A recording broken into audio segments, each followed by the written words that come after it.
My name is Marlesa Brown. I'm 17 years old. I'm originally from Inuvik, but I live in Yellowknife right now. And I'm Molly Tilden. I'm 16 years old and I've lived in Yellowknife my whole life. In grade 3, me and Molly met each other and instantly we became best friends. And even when we were kids, we never thought about race or anything like that. We were just friends because we liked each other and we never even considered race like a problem. So in a way, I think Molly does too, that we're like an example of reconciliation. We are doing a video for the TRC that is basically it was just about residential schools in general, but as we went on, it became more specific, and it's sort of about awareness and racism among youth. When I was younger in elementary school, the school I went to was filled with like a bunch of white people. There was barely any Aboriginals there, so I didn't really consider myself half white because of my skin color. So I always wanted to be white as well as them, so I could fit in, because I didn't want to feel different from them. But then as I got older, I started being more proud of who I am and being Gwich'in and everything. And then so the table sort of turned, and now I rub it into people's faces that I'm Gwich'in and everything. And then sometimes they take it too far, and since I'm the only white person out of all my main group of friends, it's horrible. And they all make fun of me and they all tease me because I'm the white one, which is really weird and backwards, but it's just sort of I don't know, yeah. They call me names. What names? What names? Say that again, sorry, what? Yeah, we call her Unjit. Okay. The project that me and Molly are doing is focusing on the youth perspective about residential school and how it's still affecting Aboriginal people today. We were going around asking people if they wanted to be interviewed.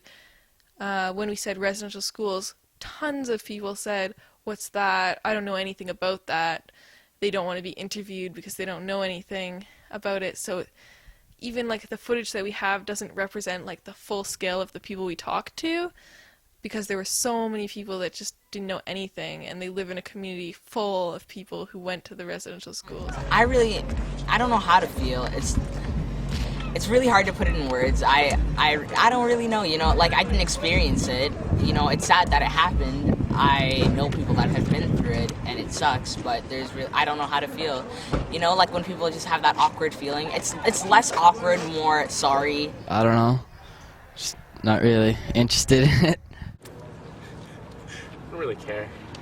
What happened in residential schools isn't really acknowledged, even though the Prime Minister did apologize and everything. People still don't really know, and even people don't even know about who Aboriginal or the First Nations of Canada are. I was even asked before if I was Filipino, and then I said no, I'm Aboriginal, and they asked me, they're like, "What's Aboriginal?" And then I had to explain, and I was like, I didn't really know how to explain. I was like, the indigenous people of Canada. I was like, I'm Gwich'in. And they're like, Well, I don't know. It's really kind of hard to say how I feel because I never really experienced them, but just hearing what other people experience is just kind of like, wow, I can't believe they went through that. So, I don't know, it's kind of sad, just hearing what they go through and everything that they had to face there at residential school. I don't know, because I really haven't experienced it, so I don't know. Awful. Boring. No TV. No, I do not know anything about residential schools.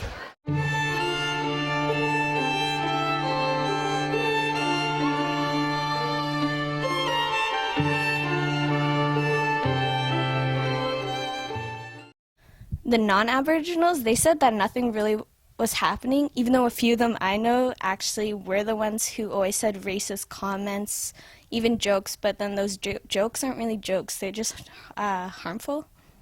Yeah. Racism is pretty much over. No, well, not. I see stereotypes, not racism. I don't really hear racism I hear jokes and everything, but that's as far as I hear.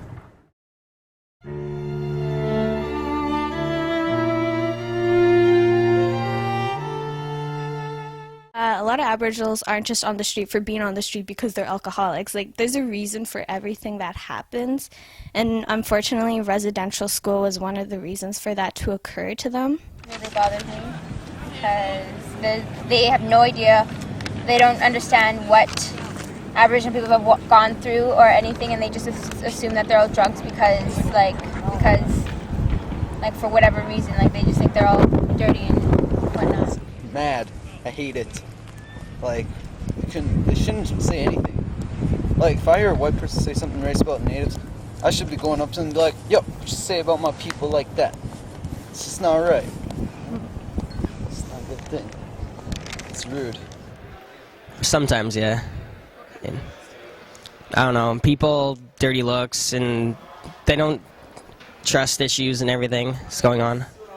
Saying that they all drink Listerine and smoke weed and do bad things. How does that make you feel when you hear that stuff? I think it's stupid, because not all Native people are like that. Little children were taken away from their families. Many died there. They weren't allowed the proper medical care. They were fed bad food that caused them to be sick. They were humiliated, taking away their culture, their language. Basically everything they know was taken away from them. I got in an argument with one of my Northern Studies teachers, and they said that because the people who went through residential school, the effects that the school had on them had them become alcoholics and drug users, and they beat their children. But the way I see it, they had a choice. They had a choice to consume that alcohol. They had a choice to smoke that drug or fucking take that drug. It's true, they did have a choice. These problems that Aboriginal people face today aren't just like popping out of nowhere. They didn't make these problems for themselves. They did not have a choice to be taken away from their families, to be abused. It was ended in 1976, and I hear a lot of people born in the 1980s saying that they were affected by the residential schools when they weren't even open by their time. Well, I think that they should definitely move on. Like, you know, I mean, if they're still complaining about something that happened like a long time ago, I mean, most of the people that went through residential schools, they get paid back like the money, or they get compensation for what they have to go through. So I think, for the most part, I think they should just get over it and not complain about it anymore. I think that's ignorance when people say that it doesn't impact today, because it still does. There are people who have it passed through generation to generations, emotionally, physically, or whatever, and they're still hurt from it. Like, it didn't just affect the people who went there, it still affected their family members and their loved ones and people around them. Depends on if their parents went through that, I think. Depends how they were brought up. For the people that went there, yes, I do believe it does affect them, because the people who actually graduated from the residential schools had the after effects, so they had bad parenting skills, and when they had children, the parenting skills went towards them, and the children were hurt, and then they became bad parents themselves. So basically, the hurt never stopped. Oh, definitely, yeah. They affect all the people that lost their culture and they lost how to speak their native language, and it's not very nice. It's pretty awful. They do. Like, there's early, like, teenage pregnancies, and that, like, say you have, like, grandparents that went to residential school, their scars are going to be passed down through generations, and it's going to affect the earlier generations. So teen pregnancy, alcoholism, drug addiction, and all of those other things are just used to cope. So yeah, it's still going on today. And it's just not fair in so many different levels. So however this can help, even if it's just like a small amount, even if it's just one person that changes their mind, then it was all worth it. Yeah, and I think it sort of is on the path of healing, to show that we appreciate all the courage they have to show for them to express what happened at residential schools, like their experiences that happened there. Like, that takes a lot of courage just to go up and talk and express how you feel and what happened. And, yeah.